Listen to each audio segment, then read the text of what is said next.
తెలియజేస్తూ ఉన్నారు. అంటే ఇప్పుడు ఇంకా వీళ్ళకి సహాయ చర్యలు ఏ విధంగా చేపడతారు? అంటే హాస్పిటల్ ఉన్న వాళ్ళు పరిస్థితి, అంటే ఏ హాస్పిటల్లో చికిత్స పొందుతున్నారు? వెంటనే పరిస్థితిని బట్టి జనరల్ హాస్పిటల్కి తరలించారు. పెద్దాపురం ఆసుపత్రి కొంతమంది పరిస్థితిని బట్టి చాలా మంది క్షతగాత్రులు అందరినీ కూడా జీజీహెచ్ కాకినాడకి తరలిస్తున్నారు. కలెక్టర్ గారు, ఎస్పీ గారు, డిఎంహెచ్ఓ మొత్తం వైద్యాధికారులు అందరూ ఇక్కడే ఉన్నారు. పర్యవేక్షణ జరుగుతుంది. కుటుంబ సభ్యులు వాళ్ళని గుర్తించే విధంగా ఉన్నాయంటారు భౌతికి? ఒక 10 వరకు గుర్తించారు. ఆ బాడీని తీసుకెళ్తూ ఉన్నారు. కొంతమంది ఫేసెస్ ఐడెంటిఫై చేసి మాది చెప్పగలుగుతున్నారు. ఏదైనా తునాతునకలు అయిపోయి ఉన్నాయి శరీరాలన్నీ కూడా. పరిస్థితి జరుగుతూ ఉంది. ప్రస్తుతం అయితే ఇంకా ఇక్కడ సహాయక చర్యలు అయితే కొనసాగుతున్నటువంటి పరిస్థితి ఉంది. అక్కడ ఎలా జరిగింది అనేది కూడా స్థానికులు ఉన్నారు. ఇక్కడ ఉన్నటువంటి పరిస్థితి అయితే ప్రధానంగా ఇక్కడ కొంతమంది ఉన్నారు, మాట్లాడే ప్రయత్నం చేద్దాం. చెప్పండి, ఇక్కడ మీరు ఈ యొక్క ప్రాంతంలోనే ఉన్నారు. ఈ స్ఫోటనం జరిగేటప్పుడు ఎటువంటి శబ్దాలు? స్ఫోటనం జరిగేటప్పుడు ఇది ఒక ఫైర్ యాక్సిడెంట్ అని మేము ఎవరు ఊహించలేదు. ఎందుకంటే భూకంపం వచ్చిందని ఇంట్లో మా గ్రామంలో ఉన్న ప్రజలందరూ బయటకు భయాందోళనలతో పరుగులు తీసి బయటకు వచ్చి పారిపోయారు.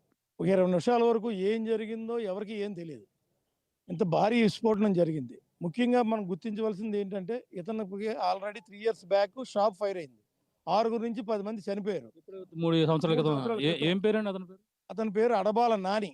వాళ్ళ తండ్రి సీన్ కూడా చనిపోవడం జరిగింది అప్పట్లో. ఇప్పుడు కానీ ఇతనికి ఎలా పర్మిషన్ ఇచ్చారు? పర్మిషన్ వెనకాల ఎవరున్నారు? ఇందులో ఎవరికి వాటాలు ఉన్నాయి? ఏ నాయకుడికి ఈ షాప్ లో వాటా ఉంది? ఇంత భారీ ఎత్తున ఇది తయారవడం, ఇది దీపావళికి కూడా మా ఊర్లో ఇంత భారీగా తయారు చేయరు సామానం. ఇది ఏంటంటే హైదరాబాదు ఏ కాంట్రాక్టులకి తయారు చేస్తున్నారంట. ఇది మాకు ఇక్కడ ఫైర్ వర్క్స్ యూనియన్ ఉంది. ఆ యూనియన్ నుంచి కూడా ఈ వ్యక్తిని బయటికి పంపించేశారు. యూనియన్ లో కూడా ఈ వ్యక్తి లేడు. ఇతను ఇంత దారుణమైన పరిస్థితుల్లో ఇవాళ ఎంతమంది హత్యకి కారణమైన ఇటువంటి వాళ్ళని, ఇందులో వాటాలు ఉన్న వాళ్ళని తగు విధంగా శిక్షించాలని. ఎందుకంటే ఒక పెద్ద మనిషికి ఇందులో వాటా ఉందనే ఈ కార్మికులందరూ కూడా ఇక్కడ రావడం జరిగింది దీంట్లో పనిలోకి. లేదా ఆ వ్యక్తిని చూసి రారు, ఆల్రెడీ యాక్సిడెంట్ అయింది కాబట్టి. ఆ నాయకుడి పేరు చెప్పుకుని వీళ్ళందరూ ఇవాళ పనిలోకి వచ్చారు. వచ్చినందుకు పాపం అందరూ కూడా ఇవాళ మృతి చెందడం జరిగింది. నాయకులు స్పందించి గట్టి చర్యలు తీసుకోవాల్సిందిగా కోరుతున్నాను. ఇంకా ఈ యొక్క ప్రాంతంలో ఇంకా ఎక్కడెక్కడ బాణసంచ కేంద్రాలు ఉన్నాయండి? యాక్చువల్గా మా ఊళ్ళో బాణసంచ కేంద్రాలు ఒక 5-6 ఉండేయండి. ఇప్పుడు లేవండి. ఒక 2-3 ఉన్నాయి. కానీ ఆ యూనియన్లో ఇతను లేడు.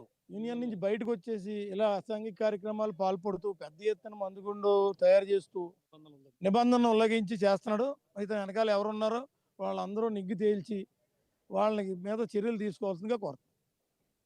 ఇప్పుడు ఎంతమంది పనిలోకి రావడం జరిగింది? ఇక్కడ ఉన్న స్థానికులే ఉన్నారా? ఎక్కడెక్కడ ఉన్నారు? సుమారుగా ఇక్కడ ఒక 4 గ్రామాల నుంచి అండి. జీ మేడపాడు, సామర్లకోట, హుసేన్పురం, వేటలపాలెం నుంచి ఒక 40 మంది కార్మికులు ఇక్కడ పనిలోకి వచ్చారు. ఎందుకంటే సీసీ కెమెరా కూడా ఉంది.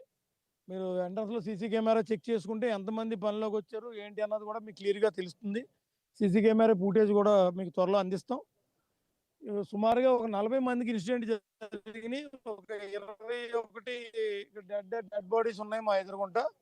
ఒక 8 మంది హాస్పిటల్కి వెళ్ళారు. ఇంకా మిగతా చాలా మంది వానర్ కొడుకు అడబాల నాని కూడా గాయాలైనవి అంట. అతను వేరే హాస్పిటల్కి ఎక్కడికి వెళ్ళాడట. ఇంకా కొంతమంది కూడా వేరే హాస్పిటల్కి వెళ్ళి ఉండొచ్చు. ఈ పొలాల్లో కూడా అక్కడక్కడ ఎవరో ఉండిపోవచ్చు కూడా. కొన్ని భాగాలు ఎగిరెగిరి గాల్లో పడి అవన్నీ కూడా మనం తీసుకునే పరిస్థితుల్లో లేవు. కొన్ని కాలంలో పడి కొట్టుకుపోయి ఇవాళ పక్క కెనాల్ రోడ్లో బస్సు కూడా పక్క ఒరిగిపోయిందంట ఈ సౌండ్కి. అంటే ఎంత భారీ విస్ఫోటనమో. ఇటువంటిది ఎప్పుడు కూడా తయారు చేస్తారండి ఇక్కడ ఎక్కువగా? ఏమేమి తయారవుతుంది? జనరల్ గా మాకు ఇక్కడ టపాకాయి, సిచ్చుబుడ్డు, నార్మల్ ఐటమ్స్ తయారవుతాయి. అయితే ఇతను ఈ వ్యతిరేక పనులకి పాల్పడుతున్నాడని చెప్పి యూనియన్ నుంచి ఇతన్ని సస్పెండ్ చేయడం జరిగింది.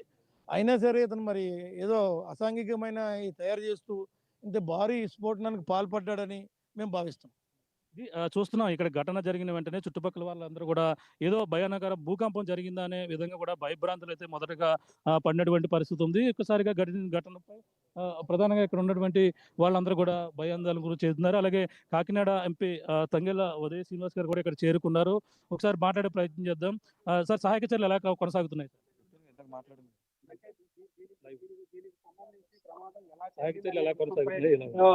కాకినాడ ఎంపీ కూడా ఉన్నారు. అయితే చెప్పండి, ప్రమాదం ఏ విధంగా జరిగింది? అసలు ప్రమాదం ఏ విధంగా జరిగింది అన్నదానికి ఇంకా డిపార్ట్మెంట్లో ఎంక్వైరీ చేయడం జరుగుతుందండి. ఎంక్వైరీలో అయితే కంపల్సరీగా ఏది ఎలా ఉన్నా సరే స్ట్రిక్ట్ ఎంక్వైరీ చేసి దాంట్లో విల్ ఫైండ్ ఇట్ అవుట్. ఇప్పటి వరకు ఎంతమంది చనిపోయారు అసలు దానికి ఇప్పుడు ప్రధాన 21 మందిని అయితే డెడ్ బాడీస్ అయితే చేయడం జరిగింది. అందులో 10 మెంబర్స్ ఐడెంటిఫై చేశారు, 5 ఫీమేల్ అండ్ 5 మేల్ కింద. మిగతా వాళ్ళని గుర్తించడానికి కూడా కొంచెం ఇబ్బందికరమైన పరిస్థితులు ఉంది. అది తీయటానికి కూడా ఏపీఎస్డిఆర్ఎఫ్ తప్ప మిగతా నార్మల్ పీపుల్ ముట్టుకునే పరిస్థితిలో కూడా లేదు. అంటే గతంలో రాయవరం ఇంకా ప్రాంతాలకు అయితే ప్రస్తుతం మాట్లాడుతున్నటువంటి పరిస్థితి ఉంది. ప్రస్తుతం ఈ సీఎం చంద్రబాబు ఆదేశాలు, అలాగే ఏపీ ఉప ముఖ్యమంత్రి పవన్ కళ్యాణ్ కూడా ఇక్కడ ఆదేశాలు అయితే జారీ చేశారు. ఇక్కడ సహాయక చర్యలు అయితే కొనసాగించాలంటూ కూడా చెప్పుకొస్తున్నటువంటి పరిస్థితి ఉంది. ఇక్కడ ఉన్నటువంటి స్థానికులు ఉన్నారు. ఇక్కడ